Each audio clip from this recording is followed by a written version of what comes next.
그래서 이거를 뭐 제 말이 무조건 맞습니다. 예, 무조건 맞으니까 들으십시오. 이런 건 절대 아니고 직접 판단을 한번 해보세요. 그러니까 제가 이런 식으로 사고하게 된 이유가 뭐냐면 왜 그런 거 있잖아요. 미국 시스템 가운데 아 이거는 왜 이렇게 복잡하게 하지? 왜 간접 선거로 하지? 아니 요즘 다 인터넷 되고 다 컴퓨터인데 왜 굳이 우편으로 하지? 이런 류의 질문들이 아마 여러분들도 계셨을 거예요. 저도 있었고.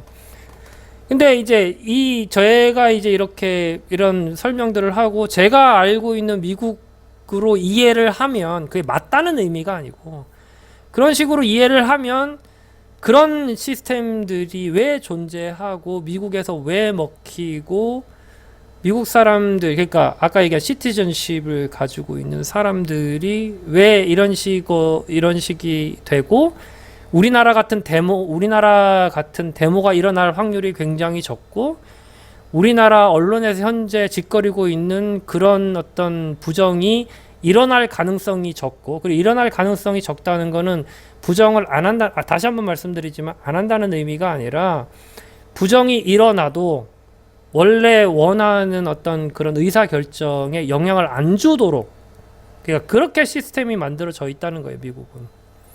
그래서 그런 것들이 다 이렇게 아기가 맞다 그러죠. 다 이렇게 다 맞춰져요. 예.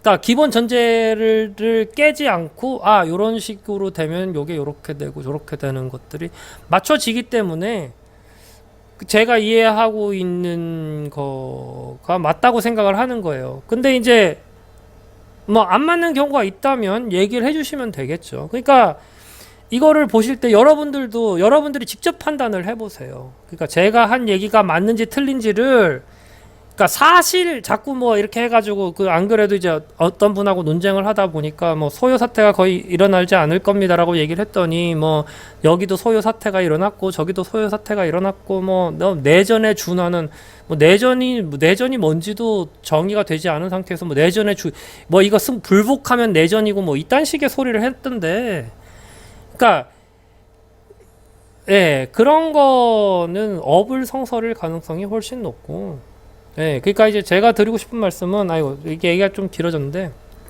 그래서 한번 생각을 잘 한번 해보십시오. 그리고 이제 저 개인적으로는 이번에 뭐 진짜 그 넷플릭스도 전 자주 보고 뭐 텔레비전 보는 거 좋아하는데 지금 미국 선거를 굉장히 재밌게 보고 있어요. 그리고 이거는 진짜로 공부가 돼.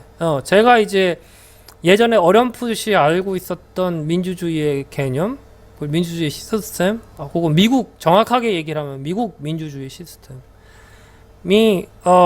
왜 이렇게 돌아가는지 그리고 이제 미국의 민주주의 시스템이 왜 어떤 면에서는 위대한지 한국의 민주주의 시스템은 민주주의 시스템이 아니에요. 왜냐하면 제가 페북에서도 언급했지만 민주주의가 되려 그러면은 자유와 법치가 삼박자가 다 맞아야 돼요. 그리고 그거에 대한 가치관이 정치 이념에 관계없이 그거에 대한 가치관이 일치해야지만 그 미국과 같은 민주주의를 할 수가 있어요. 그러니까 미국과 같은이라는 표현은 뭐 사대주의 같고 제대로 된 민주주의를 할 수가 있어요. 그게 안 되면 그 중에 하나라도 뭐 어긋나거나 안 되면 그리고 그런 가치관을 가진 사람이 적으면 적을수록 제대로 된 민주주의를 할 수가 없습니다.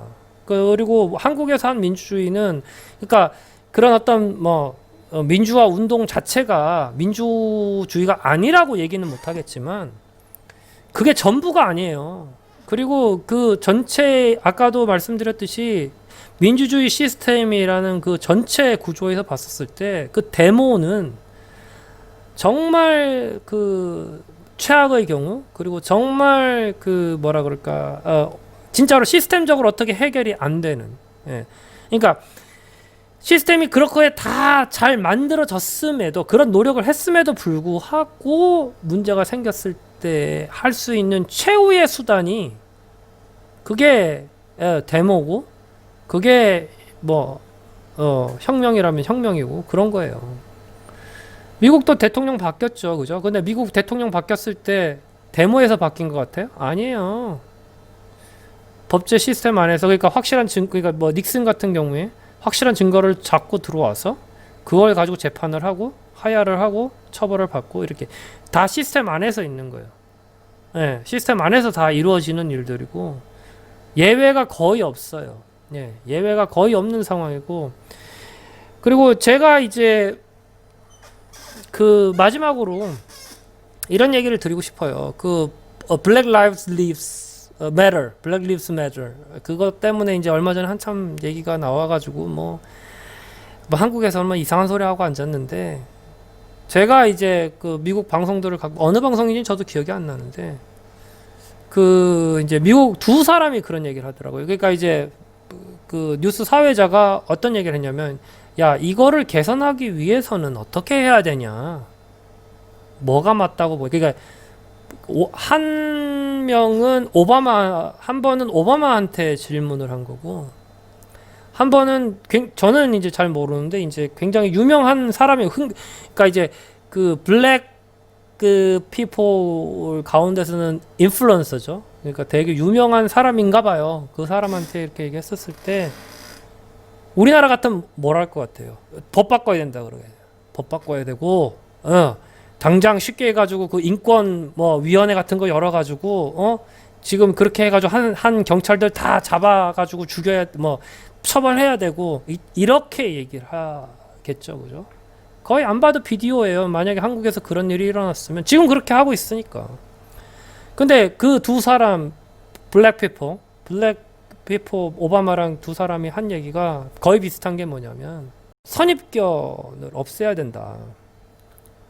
그리고 선입견을 없애는 거는 법을 바꾼다고 될 문제도 아니고, 단기간에 될 문제도 아니고, 교육을 할 때 조금 더 흑인들한테 제너러스하고 조금 더 편견 없이 선생님들이 가르치고 조금 더 편견 없이 이렇게 할 수 있는, 그래서 그런 편견이 사라지도록, 그리고 이제 흑인은 흑인대로 그 노력을 해야 되는 거죠. 실질적으로 흑인 지역에서 범죄가 많이 일어나는 것도 사실이거든요. 사실이라고. 그러니까 흑인은 흑인대로의 그런 어떤 선입견을 없애려는 노력을 해야 되고, 백인은 백인대로 선입견을 없애려고 하는 노력을 해야 되고, 그리고 그렇게 없애려고 하는 노력이 이제 빛을 보는 건 당장이 아니라 10년, 20년 뒤라는 거예요. 그래서 똑같이 eventually라고 그래요. eventually 그렇게 되면 지금과 같은 enforcement 문제가 사라질 것이다. 결코 쉬운 문제가 아니지만 같이 노력을 해야 된다. 그게 미국 블랙 피플들이 이제 그 블랙 리브스 매터 그 운동 한참 일어날 때 데모하고 하는 사람들한테 주는 메시지였다고. 예. 그게 메시지였다고. 한번 잘 고민을 해보세요. 한국은 내가 늘 하는 얘기지만 민주주의를 할 수 있는 그런 국민적인 여력이 안 되는 나라예요. 예, 결론은 그겁니다. 그러니까 자꾸 그 민주주의에 목숨 걸지 마십시오. 예, 민주주의에 목숨 걸지 마시기 바랍니다. 오늘 얘기는 여기까지 하도록 하겠습니다. 긴 이야기 잘 들어주셔서 감사합니다. 좋은 하루 되세요.